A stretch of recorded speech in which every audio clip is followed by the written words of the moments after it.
आइएगा देखते हैं 129वें नंबर सवाल के साथ शुरू करते हैं। इससे पहले 128 तक आपका हो चुका है, सारा का सारा प्लेलिस्ट यूट्यूब पे डाला जा चुका है, देख सकते हैं।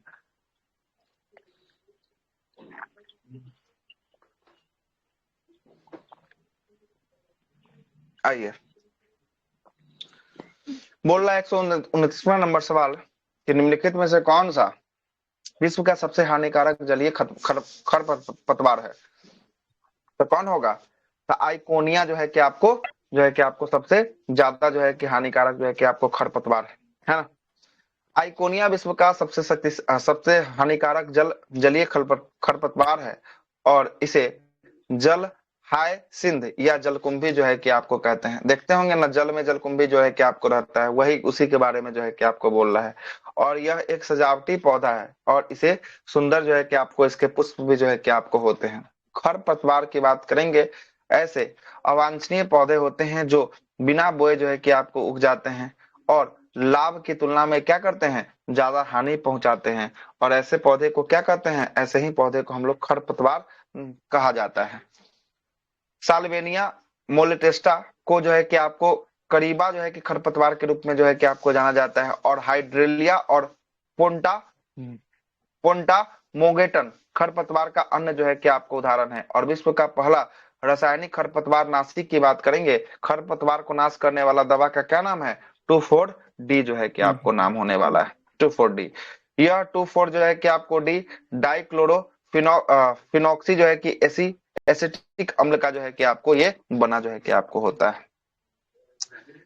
प्रेस्टिया की बात करेंगे, प्रेस्टिया जो है कि एक प्रकार का खरपतवार है और यह जो है कि एक तैरने वाला पौधा है और यह बड़े पैमाना पे जल की सतह पर क्या होता है, फैला जो है कि आपको होता है और इसकी जड़ें पंख के समान जो है कि आपको होती है। एजोला ये बहुत ही महत्वपूर्ण है, यह खरपतवार को रोकता है। कौन? एजोला जो है कि आपको रोकता है, खरपतवार को रोकता है। एजोला एक तैरती हुई फर्न है जो शैवाल से मिलती जुलती होती है। सामान्यतः एजोला धान के खेत या उगते उथले जो है कि पानी में उगाई जाती है और यह तेजी से जो है कि आपको फैलती है। एलोजा एक एंजोला जो है कि एक प्रकार का क्या है, जैव उर्वरक जो है कि आपको होने वाला है।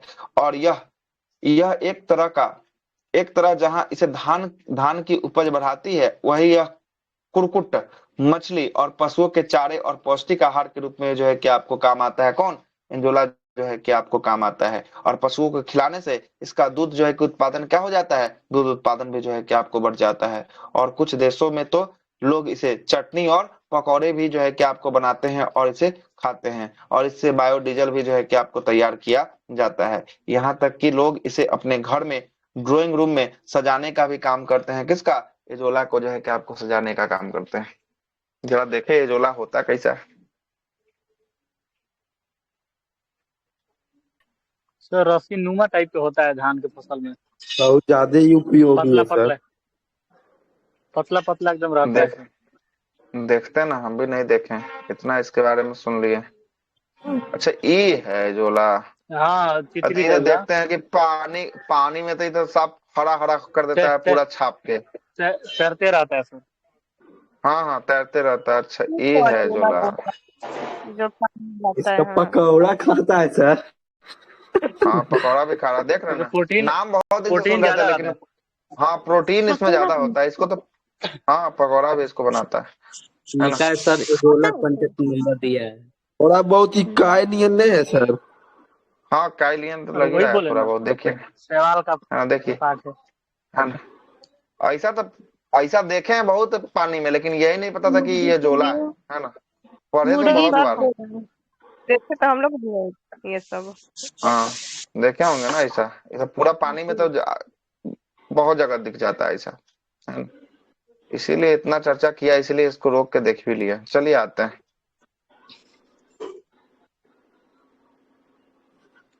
अगला 130वां नंबर सवाल। क्या बोला? 130वां सवाल की बात करेंगे। एक आर्द्र नम्र दिन की सुबह यदि एक कोमल तने वाले जो है कि पादप को उसके तने के आधार से एक तेज ब्लेड से क्षैतिज रूप में जो है कि काटते हैं, तो तने के कटे स्थान से विलियन की बूंद रिसकर निकलती है और यह इस कारण से होता है। किस कारण से ये होता है? तो यह होता है मूल के दबाव के कारण से जो है कि आपको होता है। मूल दबाव होता है जिसके कारण ये पानी जो है कि क्या होता है, रिस रिस के जो है कि आपको नीचे आता है। पौधे के लिए जो है कि आपको जल अत्यधिक आवश्यक है। पौधे मिट्टी से जल जो है कि अवशोषित करता है और वह केशिकाओं द्वारा जल के पौधे पौधे को क्या करता है, उपलब्ध जो है कि आपको करवाता है। जल का परिवहन जाइलम ऊतक के द्वारा होता है। बाष्पोत्सर्जन खिंचाव और मूल दाब मिट्टी से जल का ऊपर उठाने में सहायता जो है कि आपको करता है मूल दाब, यही जो है कि ऊपर की ओर जो है कि आपको लेके चला जाता है।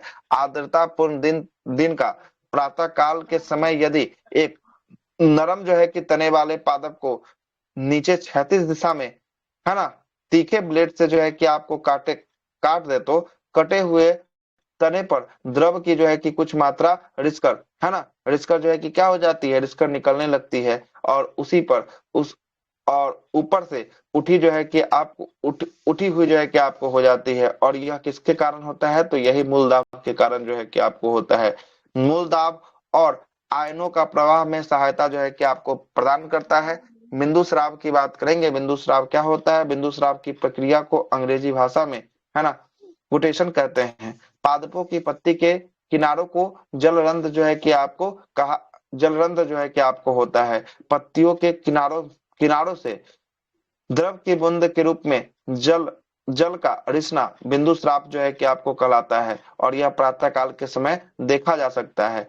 यह सर्दियों के दौरान पौधे के चमकते क्रिस्टल जैसे मोती की तरह दिखाई देता है और इसे रस स्राव और इस रस स्राव के रूप में भी इसे जाना जाता है। जो सर आवाज जानते नहीं हैं आ रहा ऐसा है, क्यों होता है? ऐसा जानते हैं क्यों होता है? क्या है? क्योंकि सर्दियों के दिनों में सूर्य का प्रकाश उतना नहीं मिल पाता है, जिससे प्रकाश संश्लेषण की प्रक्रिया उतना नहीं होता है और जल को निकास बिंदु स्राव प्रक्रिया से कर देता है। अधिक मात्रा में जो जल वो होता तो है ठीक है, वो तो सही है। हमको लगा कि आवाज के बारे में बोल रहे हैं कि काहे नहीं जा रहा है। आवाज सबको नहीं जा रहा है कि? बात तो आ रहा है सर। सर हमको लगा उसके बारे में आप फैक्ट जो बोल रहे हैं ना, बिल्कुल सही फैक्ट है, उसमें कहीं कोई दरार नहीं। हमको लगा कि आवाज के बारे में बोल रहे हैं कि नहीं जा रहा है ना। आगे चलते हैं, है ना। बिल्कुल सही फैक्ट आपने बताया है। बाष्पोत्सर्जन खिंचाव की बात करेंगे। बाष्पोत्सर्जन खिंचाव पौधे में जल के उद्र का, है ना, कारण जो है कि आपको बनता है और यह एक ऐसा बल होता है जो मिट्टी से जल की गति में सहायता करता है। बाष्पोत्सर्जन के दौरान पत्तियों के पानी का बाष्पीकरण जो है कि आपको होता है और बाष्पोत्सर्जन मुख्य रूप से पत्तियों के स्ट्रोमाटा या रंध्र या छिद्र के माध्यम से होता है और बाष्पोत्सर्जन रंध्र, दाल और क्लियरिटी जो है कि आपको होता है। बाष्पोत्सर्जन की बात करेंगे। बाष्पोत्सर्जन, है ना, बाष्पोत्सर्जन पौधे द्वारा अनावश्यक जल को बाष्प के रूप में, है ना, शरीर से बाहर निकालना, यही क्या कहलाता है? बाष्पोत्सर्जन जो है कि आपको कहलाता है ना। निकालने की प्रक्रिया बाष्पोत्सर्जन कहलाता है। और पेड़ पौधे मिट्टी से जिस जल को अवशोषित करता है उसमें केवल थोड़ी सा अंश का ही जो है कि आपको पादप के शरीर में उपयोग होता है और बाकी सबको क्या करता है? बाकी सबको जो है कि बाष्पोत्सर्जन कर देता है। गर्मी के दिनों में देखते नहीं, दोपहर के समय में पेड़ पौधा का पत्ती मौला जाता है पूरा, है ना। बाष्पोत्सर्जन पूरा पानी जो है कि खिंच जाता है, पूरा मौला जाता है ना। आगे चलते हैं। शेष अधिकांश जल पौधे पौधे द्वारा बाष्प उत्सर्जन में शरीर से बाहर जो है कि आपको निकाल दिया जाता है। पौधे में होने वाली यह क्रिया बाष्प उत्सर्जन कहलाती है। बाष्प उत्सर्जन की दर एक यंत्र द्वारा मापा जाता है जिसे क्या कहते हैं? जिसे पोटोमीटर जो है कि आपको कहा जाता है ना। ये भी एग्जाम में पूछा हुआ कि पोटोमीटर से किसे मापा जाता है? तो पोटोमीटर से बाष्प उत्सर्जन जो है कि आपको मापने वाला यंत्र कौन सा है? पोटोमीटर जो है कि आपको होता है। अब सर 2023 का इसका पेपर शुरू हो रहा मनुष्य है। पर भी प्रभाव पड़ता है ना सर? क्योंकि गर्मी के दिन में किसका? सर प्यास बहुत लगती है, हाँ, पानी सूख प्यास जो है जाता कि है। आपको लगता है। यहाँ भी देखिएगा तो जो है कि आपको क्या होता है, हमारे जो है कि डिहाइड्रेशन जो हो जाता है गर्मी के दिनों में ज्यादा हो जाता है। पानी क्या होता है, पानी शरीर से जो है कि टेम्परेचर बढ़ता है तो पानी शरीर से जो है कि आपको क्या हो जाता है, कम हो जाता है, जिससे हमें पानी जो है कि आपको ज्यादा पीना। और ठंडी के दिनों में देखिएगा इसका अपोजिट होता है ना। पानी कम भी पीते हैं तो जो है कि आपको चलता है ना। यही जो है कि आपको मनुष्य में भी जो है कि आपको होता है। यह देखिएगा गर्मी के दिनों में आप कूलर वगैरह का प्रयोग करते हैं। कूलर में देखिएगा 20-20, 25-25 लीटर पानी जो है कि रख दीजिएगा, है ना। आप पानी देखते हैं कभी? पानी कूलर में हवा के साथ जो है कि पानी कभी फेंकता है नहीं, ठंडा हवा फेंकता है। लेकिन वो क्या हो रहा है, बाष्पोत्सर्जन हो जा रहा है, वही जो है कि सोख के आपको वो गर्म हवा ना करके वो ठंडा हवा जो है कि करके दे रहा है, तो कहीं ना कहीं पानी तो उड़ रहा है कि नहीं। आगे जी चलते सर। हैं। अगला है कि 131वां नंबर सवाल क्या बोलता है। 131वां नंबर सवाल बोल रहा है कि निम्न में से वह पादप कौन से पादप युग के उभयलिंगी पुष्प होते हैं। तो उभयलिंगी पुष्प का उदाहरण कौन कौन होगा। गुड़हल और सरसों। गुड़हल और सरसों जो है कि आपको होता है, गुड़हल और सरसों ऑप्शन नंबर ए। गुड़हल जो है कि आपको किसको कहते हैं, गुल्लर का फूल को जानते हैं ना, उसी को गुड़हल कहा जाता है। नहीं सरसों तो सर, जानते ही होंगे। सर गुड़हल अड़हुल जो होता है सर, रेड वाला, अलग अलग अच्छा कलर में गुड़हल, मिलता अच्छा हाँ ठीक है, अड़हुल है। को कहते हैं, ठीक है अड़हुल को कहते हैं गुड़हल सर, ठीक है अड़हुल को जो है कि आपको कहते हैं गुड़हल, और हेलो सरसों जो है कि आपको सर। अड़हुल का। हाँ अब एक डाउट था, अगर मान लीजिए बोलिए ना। उभयलिंगी है तो इसमें परागण की प्रक्रिया होगा कि नहीं। होगा। अच्छा देख, उभयलिंगी है तो उसी पे तो बताते उभयलिंग हैं। उभयलिंगी का मतलब हुआ क्या है, हमको ये बता दीजिए पहले। मेल मेल और फीमेल दोनों। फीमेल दोनों पार्ट होगा। हाँ तो उभयलिंगी का मतलब होगा कि मेल और फीमेल दोनों पार्ट जो है कि आपको ये होगा, स्वयं है ना, परागण कर है लेगा। ना। तो इसमें जो है कि आपको कैसा परागण होगा, इसमें जो है ऐसा ऐसे भी देखिएगा ना, तो हर एक फूल, ज्यादातर फूल जो है कि उभयलिंगीय होता है, उसमें मेल पार्ट और फीमेल पार्ट दोनों जो है कि आपको होता है ना। तो अब इसमें देखना पड़ेगा कि इसमें स्व परागण होगा कि पर परागण होगा। अब कैसे परागण कर रहा है उसके हिसाब से जो है कि आपको होगा, लेकिन तो इसमें तो परागण तो जरूरी होगा, क्या है कि इसमें उभयलिंगीय दोनों लिंग तो इसमें आपस में है ही इसके, है ना, तो इसमें जरूर परागण होगा। और जब तक दोनों परागण नहीं परागण हो होगा, जाएगा सर। जब तक स्व परागण भी नहीं होगा, होगा फिर पर भी निषेचन की होगा। क्रिया कैसे होगी, है ना, जी दोनों तो सर। जो है कि आपको होवे करेगी। आगे चलते हैं।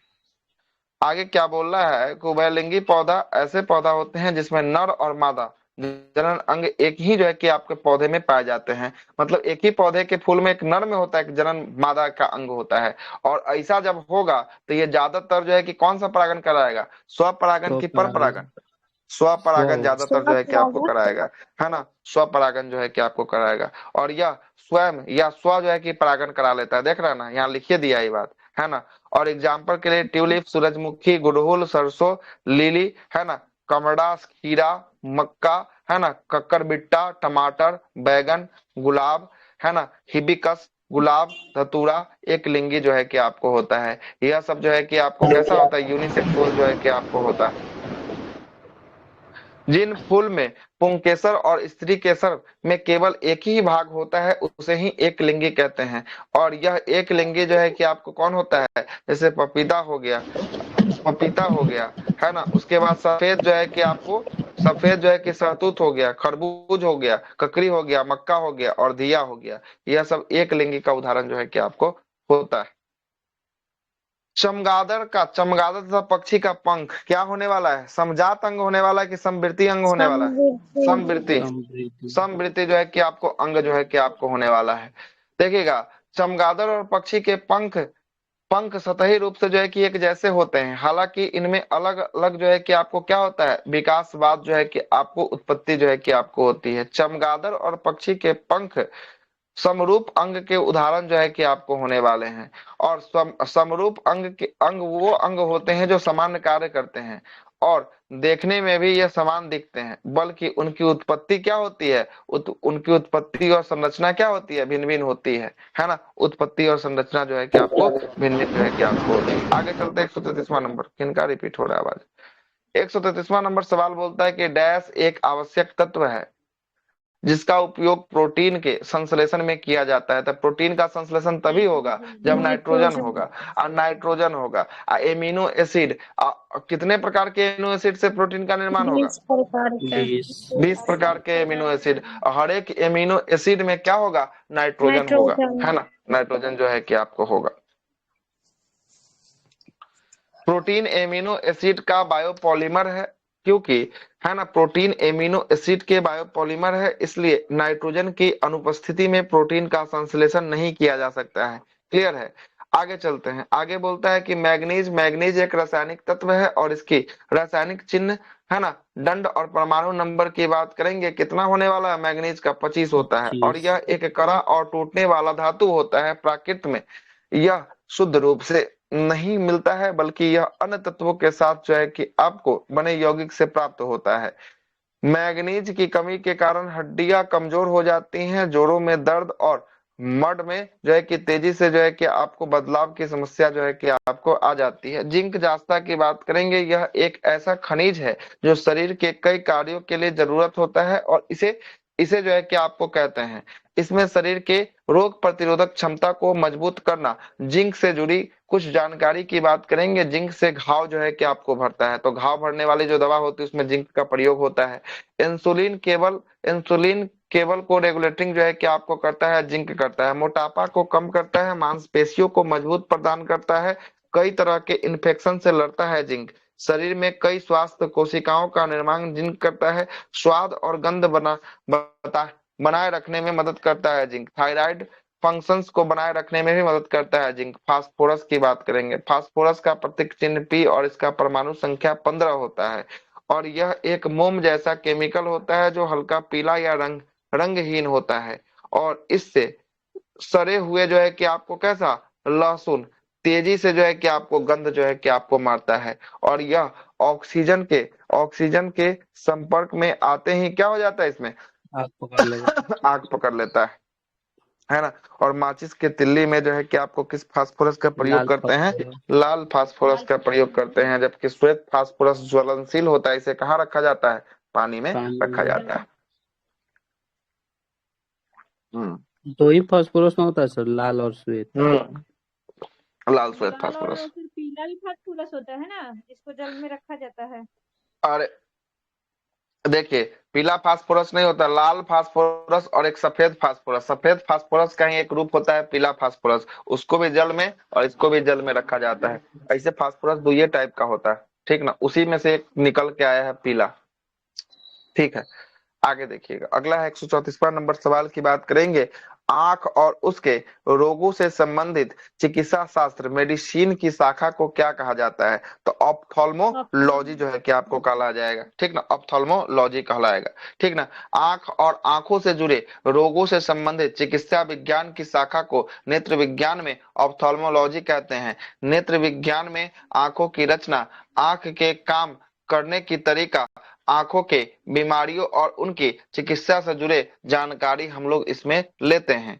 आगे चलते हैं, ऑप्थाल्मोलॉजी यह एक मेडिकल डॉक्टर एमडी होता है जिसके पास आंखों की दृष्टि की देखभाल की विशेषताएं होती है। ऑप्थाल्मोलॉजिस्ट आंखों की जांच करके रोग की पहचान और उनके उपचार, दवा, है ना, इत्यादि के बारे में जो है कि आपको बताता है और आंखों की सर्जरी करने के भी जो है कि आपको सलाह या सहायता प्रदान करता है। और ये चश्मा और कॉन्ट्रैक्ट लेंस के जो है कि आपको डिस्क्रिप्शन भी जो है कि आपको लिखता है ना, उसी के बारे में लिख दिया है। ऑप्टोमेट्री, ऑप्टोमेट्री यह एक विज्ञान की शाखा है और यह दृष्टि बाधित लोगों की आंखों की जांच करने के लिए, दृष्टि दोष को दूर करने के लिए कॉन्ट्रैक्ट ग्लास चश्मे का नंबर बताता है। कौन, ऑप्टोमेट्री जो है कि आपको बताता है। ऑप्टोमेट्रिक्स, है ना, मैट्रिक, यह जो है कि ऑप्टोमेट्री की ही जो है कि आपको दक्ष व्यक्ति होता है। यह एक नेत्र देखभाल पेशेवर होता है जिसे ऑप्टोमेट्री दृष्टि मिति के नाम से जानते हैं या डिग्री ले ली होती है। ऑप्टोमेट्रिक्स दृष्टि का स्वास्थ्य जो है कि समस्या, आंखों दोनों के लिए आंखों की जांच करना और चश्मे, कॉन्टैक्ट लेंस, है ना, प्रिस्क्रिप्शन करने के लिए जो है कि आपको त्रुटियां को ठीक करने के लिए बताता है। और यह आंखों की सर्जरी करने के लिए प्रशिक्षित नहीं करता है, यह आंख के सर्जरी के लिए नहीं बताता है, लोग नॉर्मल हो गया। ओंकोलॉजी की बात करेंगे, ओंकोलॉजी यह चिकित्सा विज्ञान की वह शाखा है जिसमें कैंसर के निदान और उपचार से संबंधित जो है कि आपको ये शाखा होने वाला है। कौन सा, ओंकोलॉजी जो है कि आपको शाखा होगा। इसमें कैंसर के उपचार के लिए सर्जरी, रेडियोथेरेपी, कीमोथेरेपी और अन्य उपचार शामिल होते हैं। ओंकोलॉजी कैंसर के इलाज के सबसे पुरानी जो है कि आपको विधा है या विधान होने वाला है। ओडोंटोलॉजी या डेंटोलॉजी या दांतों से जुड़ी समस्याओं, बीमारियों के अध्ययन के बारे में बताता है। यह दांत की संरचना, बीमारी का अध्ययन करने वाले व्यक्ति को ओडोंटोलॉजिस्ट जो है कि आपको कहा जाता है, ठीक है। आगे देखते हैं, अगला सवाल बोलता है, अब आ गया 2023 का 17-12 का पीटी सब कोई दिए होंगे, जितना लोग नया वाला तैयारी वाले हैं सब दिया होगा, क्या कि अब लेटेस्ट एग्जाम है, अंतिम एग्जाम है ना, अंतिम एग्जाम जो है कि आपको होने वाला है। आगे चलते हैं, आइएगा आगे चलते हैं। अगला प्रश्न बोल रहा है कि निम्नलिखित में से कौन सा प्रोटोजोआ जनित रोग होने वाला है। तो प्रोटोजोआ से होने वाले रोग कौन से काला हैं? ज्वर, तो प्रोटोजो काला जर जो है कि आपको डायरिया, काला प्रोटोजोआ ज्वर, से जो है कि आप मलेरिया, पेचिश, हाँ निद्राणु। चलिए बिल्कुल सही है ना। तो ये काला जर इसका जो है कि आपको राइट आंसर हो जाएगा। इसे विसरल लेसमिनेरियस या ब्लैक फीवर या दमदम बुखार के नाम से भी जो है कि आपको जाना जाता है। और यह रोग जेनिस जो है कि आपको लिस्मेनिया नामक प्रोटोजोआ या परजीवी से होने वाला जो है कि आपको रोग होता है। इन्फ्लुएंजा की बात करेंगे। इन्फ्लुएंजा यह एक वायरस के कारण मानव समुदाय में होने वाला एक संक्रमण रोग है और यह रोग प्राय महामारी के रूप में जो है कि आपको फैलता है। इन्फ्लुएंजा जो है कि आपको फैलता है। हैजा की बात करेंगे। बी सूचिका हैजा व्यक्तियों के दूषित भोजन और दूषित पानी के कारण जो है कि आपको होता है और ये आंत को संक्रमण करता है, आंतों को ये प्रभावित करता है। आमतौर पर ये विप्रियो कॉलरी बैक्टीरिया के कारण जो है कि आपको होता है। कौन सा रोग? ये हैजा जो है कि आपको होता है। क्लियर है ना। आगे चलते हैं। अगला प्रश्न जो है कि टाइफाइड। टाइफाइड की बात करेंगे। यह एक जीवाणु संक्रमण बीमारी है जो साल्मोनेला बैक्टीरिया के कारण जो है कि आपको होता है। किसके कारण होता है? साल्मोनेला बैक्टीरिया के कारण होता मोनेरा है। के कारण। और यह बीमारी है ना पाचन तंत्र और ब्लड स्ट्रीम के बैक्टीरिया के इन्फेक्शन के कारण जो है कि आपको होता है। टाइफाइड में शरीर का सबसे अधिक प्रभावित भाग कौन होता है? सबसे अधिक प्रभावित भाग जो है कि आंत होता है। आंत और से यह फैलता बैक्टीरिया है। अपने शरीर से मुंह के जरिए प्रवेश जो है कि आपको कर जाता है शरीर में। मियादी 136 में। बुखार सर इसी को ना कहते हैं। दूषित हाँ भोजन मियादी और बुखार। जल से। हम मियादी बुखार इसी को जो है कि आपको कहा जाता है। क्लियर। निम्नलिखित में से कौन अनअपचयी शर्करा होने वाला है? तो अनअपचयी शर्करा कौन होगा? तो ये जो है कि आपको सुक्रोज जो है सुक्रोज जो है कि आपको होने वाला है। अनअपचयी शर्करा सुक्रोज को छोड़कर सभी मोनोसेक्राइड और डाइसेक्राइड अनअपचयी शर्करा होते हैं। माल्टोस, लैक्टोज, सेला सेला जो है कि आपको क्या लिखा है? कहाँ चला गया? हाँ सेला जो है कि सेलो आपको बाई बायोस है ना। सेलोबायोस और बायोस। डाइसेक्राइड। हाँ सेलोबायोस डाइसेक्राइड होते हैं और ये सभी जो है कि आपको क्या होते हैं? अपचयी शर्करा होते हैं। सुक्रोज डाइसेक्राइड होता है और यह अपचयी शर्करा नहीं होता है बल्कि यह अनअपचयी शर्करा होता है। सेलोबाई बाइओस जो है कि आपको डाइसेक्राइड है जबकि सेलुलोज की बात करेंगे। सेलुलोज कैसा होगा? सेलुलोज एक प्रकार का पॉलीसेक्राइड जो है कि आपको होता है। और ये अनअपचयी अपचाई और अनअपचाई मतलब? अपचयी मतलब जो पच जाएगा आराम से वो अपचयी होगा, जो नहीं पचेगा वो जैसे अनअपचयी होगा। है ना। मोनोसेकेराइड हो गया अपचाई, जैसे और जैसे डायपॉली हो हो गया जाएगा आपको। अनअपचाई। हाँ हाँ डाई जो है कि आपको ये भी जो है कि पचा सकते हैं लेकिन समय लगेगा। सबसे कम पचाने में समय किसको लगेगा? तो वो लगेगा मोनोसेकेराइड। मोनोसेक्राइड को लगेगा। है ना। उसके बाद थोड़ा सा जटिल होता है डाई और उससे भी ज्यादा जटिल कौन होता है? उससे भी ज्यादा जटिल होता है पॉलीसेकेराइड। पॉलीसेक्राइड। है ना। पॉलीसेक्राइड हम लोग नहीं पचा सकते हैं। उसमें सेलुलोज आता है। सब देखते हैं कुत्ता इत्यादि जानवर इत्यादि उसको पचा काइटिन। सकता है ना। काइटिन आता है। उसके बाद जो है कि मछली का जो ऊपर का चिमटा जो होता है वो जो है कि आपको आता है। ये सब जो है कि आपको आता है ना। अनअपचयी शर्करा पॉलीसेकेराइड अनअपचयी शर्करा जो है कि आपको होता है। देख लिए यहाँ लिख दिया ना। मतलब कि डाइसेक्राइड और मोनोसेक्राइड अपचयी शर्करा हो गया जबकि पॉलीसेकेराइड जो है कि अनअपचाई। अनअपचयी शर्करा जो है कि आपको होता है। अनअपचाई। ठीक ना। और इसमें सेलुलोज स्टार्च और ग्लाइकोजेन इत्यादि जो है कि आपको ग्लाइकोजन। आते हैं। है ना। काइटिन। शर्करा की बात करेंगे। शर्करा शर्करा घुलनशील कार्बोहाइड्रेट होता है और यह मीठा स्वाद वाले होता है और इसमें से कई भोजन में उपयोग किया जाता है। शर्करा मुख्य रूप से दो प्रकार के होते हैं। एक सरल शर्करा और दूसरा मिश्रित शर्करा। मिश्रित सरल शर्करा शर्करा। जिसे एकल शर्करा भी कहा जाता है और इसमें ग्लूकोज फ्रक्टोज और लैक्टोज शामिल होता है। यौगिक शर्करा जिसे डाइसेक्राइड या द्विशर्करा कहा जाता है और यह एक ग्लाइको जो है कि एसिडिक ग्लाइको बंधन। ग्लाइको एसिडिक जो है कि बंधन के साथ जुड़ने वाले दो एकल शर्करे से बने हुए अणु होते हैं जैसे सुक्रोज लैक्टोज और माल्टोज होता है। माल्टोज। कार्बोहाइड्रेट की बात करेंगे। कार्बोहाइड्रेट में कार्बन हाइड्रोजन ऑक्सीजन का प्रतिशत 1:2:1 जो है कि आपको होता है ना। कल भी हुआ आगे था। देखते हैं। हाँ ये कल भी जो है कि आपको आया था।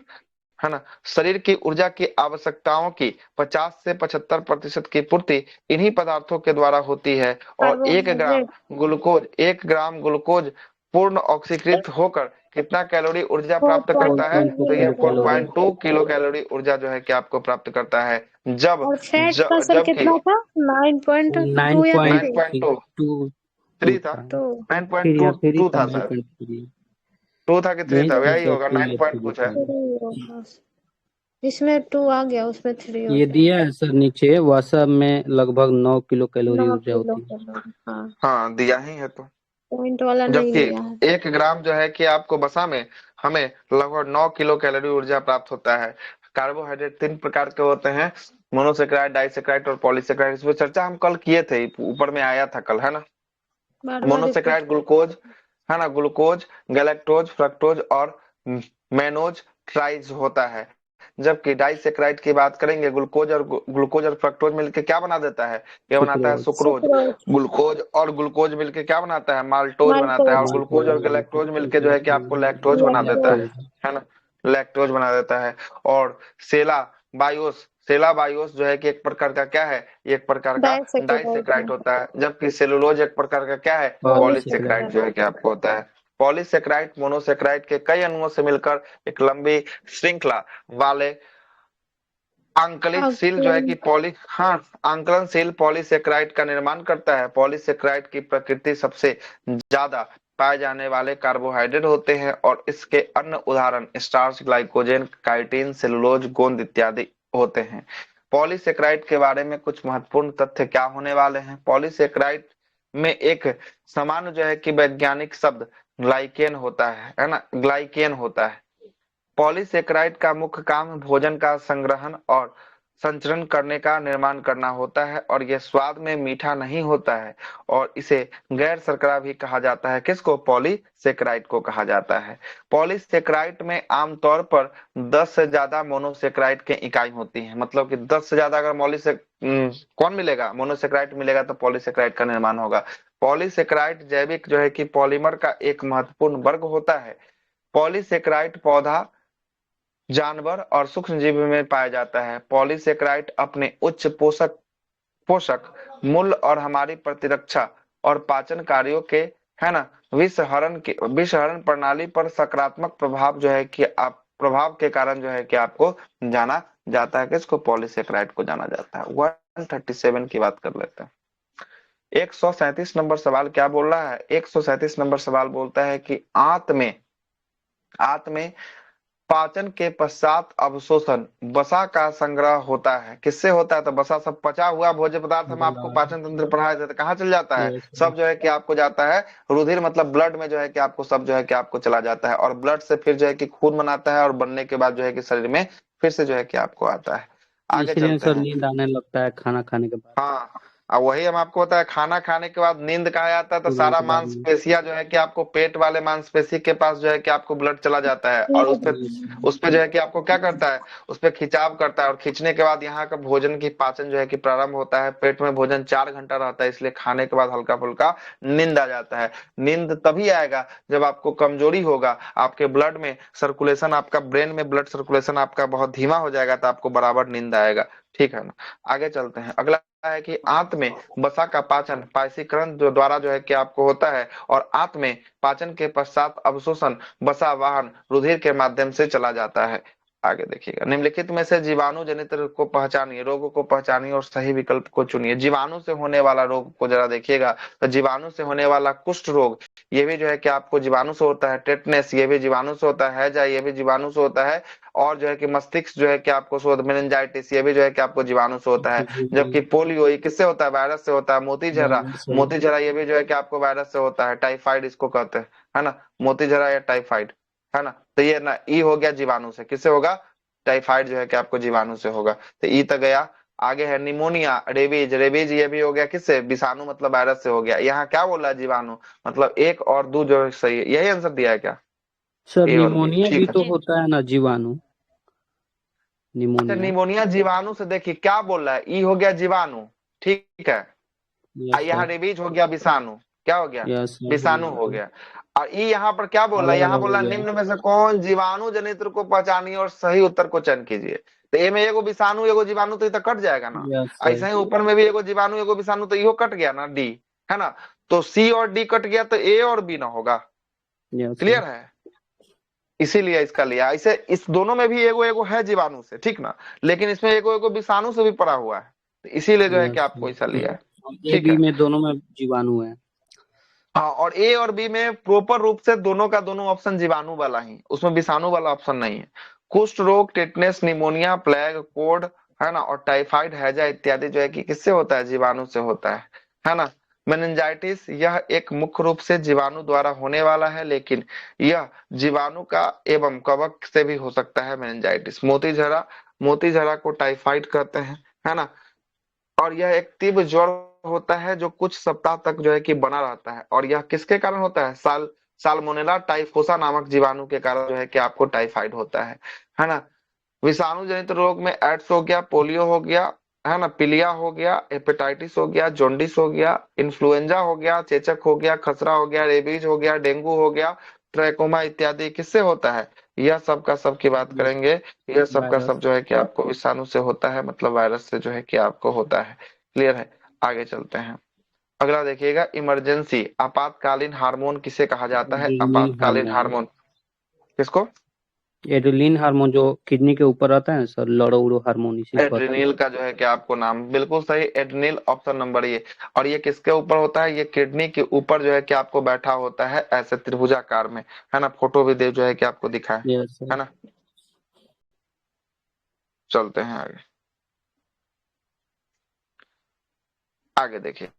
अधिवृक्क जो है कि आपको ग्रंथि गुर्दे के ऊपर पाई जाती है, एड्रिनल ग्लैंड से एड्रिनल हार्मोन स्रावित होता है, और यह शरीर में जो है कि आपको तीव्र उत्तेजक जो है कि आपको क्या करता है, तीव्र उत्तेजक को जो है कि आपको उत्पन्न जो है कि आपको करता है। क्लियर, उत्पन्न जो है कि आपको करता है। फाइनल हियरिंग 4 मार्च को होगा। पेप्सी वाला। हम्म,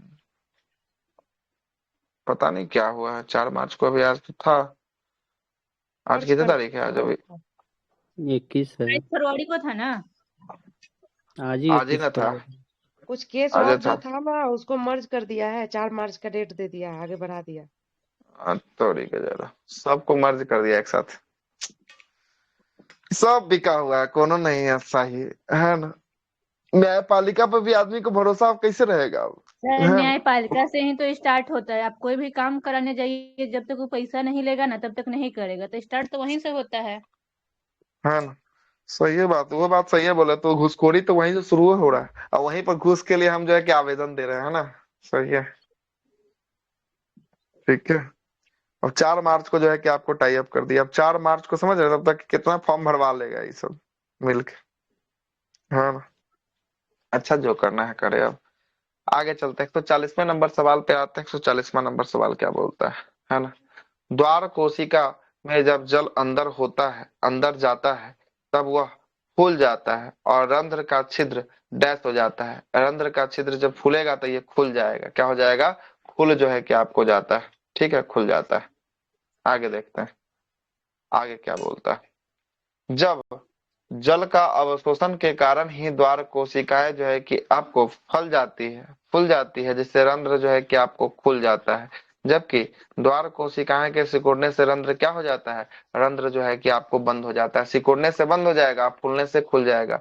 और रंध्र रंध्र के खुलने और बंद होने द्वारा कोशिकाओं के स्फीति जो है कि परिवर्तन का कारण जो है कि यह बनता है। अगला अगला देखिएगा, अगला क्या बोल रहा है कि रंध्रों के खुलने और बंद होने के द्वारा कोशिका की स्फीति परिवर्तन का कारण होता है, और द्वार कोशिका जब स्फीति होती है तब रंध्र खुल जाता है, जबकि शिथिल अवस्था में रंध्र जो है कि आपको पड़ जाता है।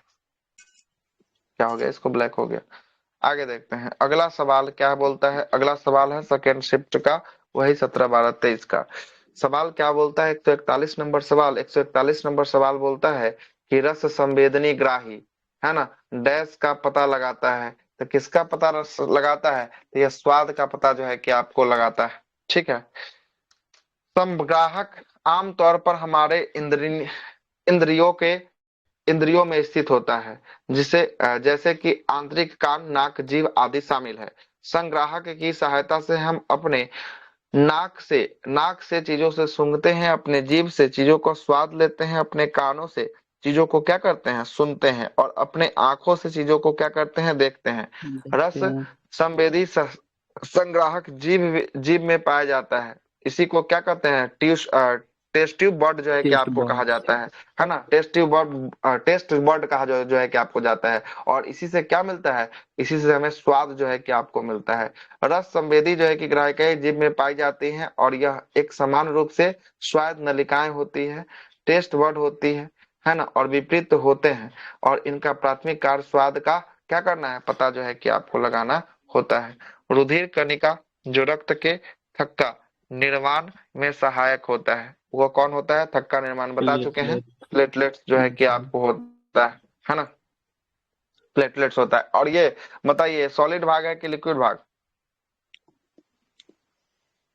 किसका, ब्लड का ही लिक्विड सॉलिड भाग है लिक्विड कि होगा लिक्विड सर। भाग। प्लेटलेट्स जिसको थ्रोम्बोसाइट कहते हैं, सॉलिड भाग होने लिक्विड वाला है ना। सॉलिड कौन सा होगा। भाग होगा, सॉलिड भाग होगा, है ना। चलिए स्कंदन के लिए प्रमुख कारक की बात करेंगे, फाइब्रिनोजन ये प्रोटीन है, प्रोथ्रोम्बिन भी एक प्रोटीन है। विमाणु की बात करेंगे, प्लेटलेट्स इसमें काम आता है। विटामिन की बात करेंगे, विटामिन कौन आता है, के के आता है। और सोडियम जो है, और कौन आता है, सी है। कैल्शियम जो है कि आपको धातु या तत्व कैल्शियम। में जो है कि आपको आता है। सोडियम आयन, कैल्शियम आयन भी इसके सहायता जो है कि आपको प्रदान करते हैं। अगला 143वां सवाल की बात करेंगे। 143वां क्या बोल रहा है कि पॉलीसाइथेमिया है ना, पॉलीसाइथेमिया में किस प्रकार की कोशिकाएं की संख्या है ना अधिक अधिकतम जो है कि आपको अधिकाधिक होती होती है, है। तो किसमें अधिक काधिक जो है कि आपको होती है, अधिकाधिक किसमें एंथ्रोसाइट। होगा, एंथ्रोसाइट्स में जो है कि आपको होगा।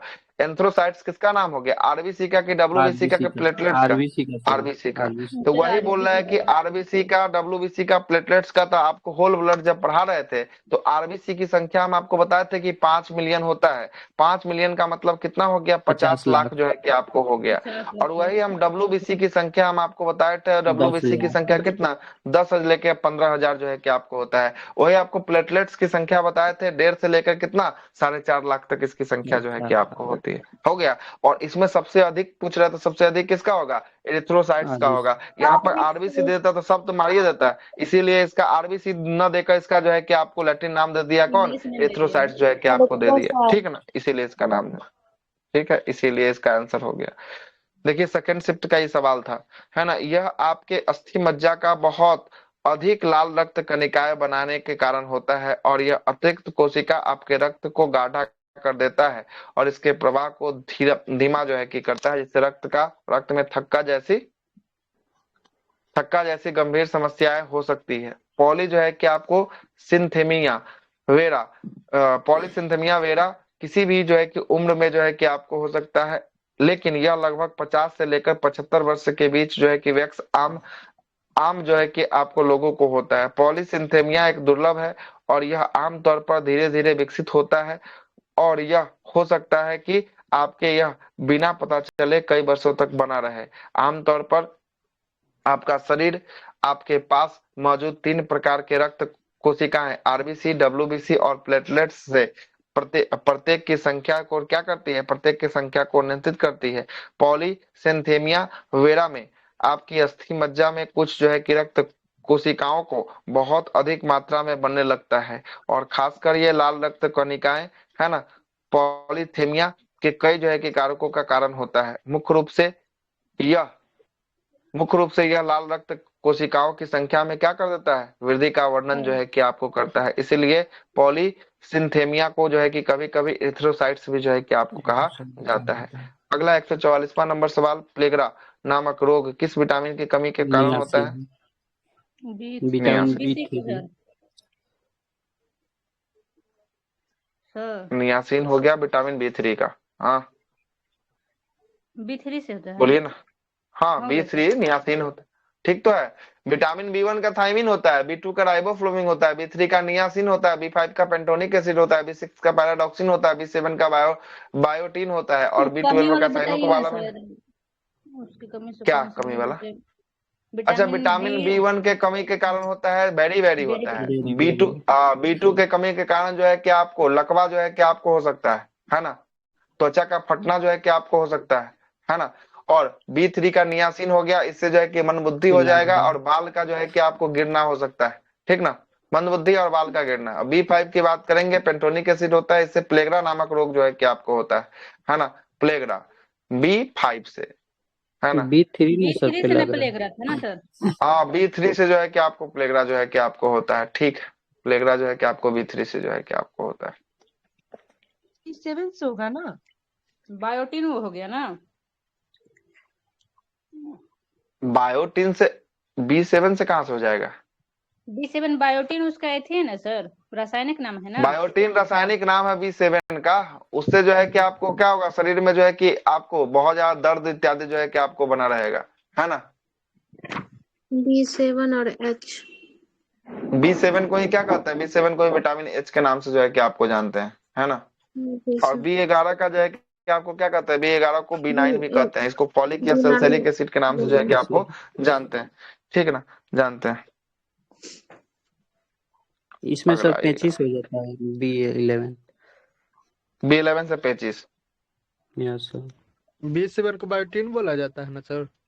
B7 को बायोटीन बोला जाता है, कोई दिक्कत नहीं, बायोटिन रासायनिक नाम है B7 का बायोटीन, है ना। इसमें सल्फर पाया जाता है B7 में। आगे चलते हैं। प्लेगरा रोग नियासिन B3 के कमी के कारण होता है। विटामिन कार्बनिक पदार्थों में जिनकी जो है कि हमें अच्छे जो है कि आपको स्वास्थ्य बनाए रखने के लिए पर्याप्त मात्रा में आवश्यकता होती है, हमारे शरीर में संश्लेषण नहीं कर सकता है, इसलिए हमें अपने प्राकृतिक जो है कि स्रोतों जैसे हरी साग सब्जियों और फलों का सेवन करना चाहिए। विटामिन B1 की कमी के कारण, विटामिन B1 का थायमिन होता है, इसकी कमी से बेरी बेरी होता है। विटामिन B2 का रासायनिक नाम राइबोफ्लोविन होता है, इसकी कमी से अराई अराइबो जो है कि आपको फैले विनोसिस जो है कि आपको रोग होता है। B5 के कमी, B5 का रासायनिक नाम पेंथोनिक एसिड होता है, इसकी कमी से, है ना, मुहासे रोग होते हैं और पेरिस्टेसिया रोग जो है कि आपको होता है। विटामिन डी का रासायनिक नाम कैल्सीफेरॉल होता है, इसके कमी से हड्डियों का रिकेट्स और ऑस्टियोमलेशिया नामक रोग जो है कि आपको होता है। और विटामिन डी हमारे सूर्य से प्रकाश से हमें मिलता है ना। विटामिन एक प्रकार का कार्बनिक यौगिक होता है, यद्यपि कोई कैलोरी नहीं प्राप्त होता है, प्राप्त प्राप्त होता है, लेकिन हमारे शरीर में उपापचयिक मेटाबॉलिज्म से रासायनिक प्रतिक्रियाओं के लिए अत्यंत जो है कि आवश्यक है। विटामिन का आविष्कार किसके द्वारा, फंक के द्वारा सन 1911 ईस्वी में किया गया था। और विटामिन का संश्लेषण हमारे शरीर के कोशिकाओं के द्वारा नहीं होता है और इसकी पूर्ति विटामिन युक्त भोजनों से होती है। कुछ मात्रा में विटामिन डी और विटामिन के का संश्लेषण हमारे शरीर में होता है। विटामिन डी का संश्लेषण सूर्य के प्रकाश में उपस्थित पराबैंगनी किरणों के द्वारा त्वचा के कोलेस्ट्रॉल, है ना, के द्वारा जो है कि आपको हो जाता है।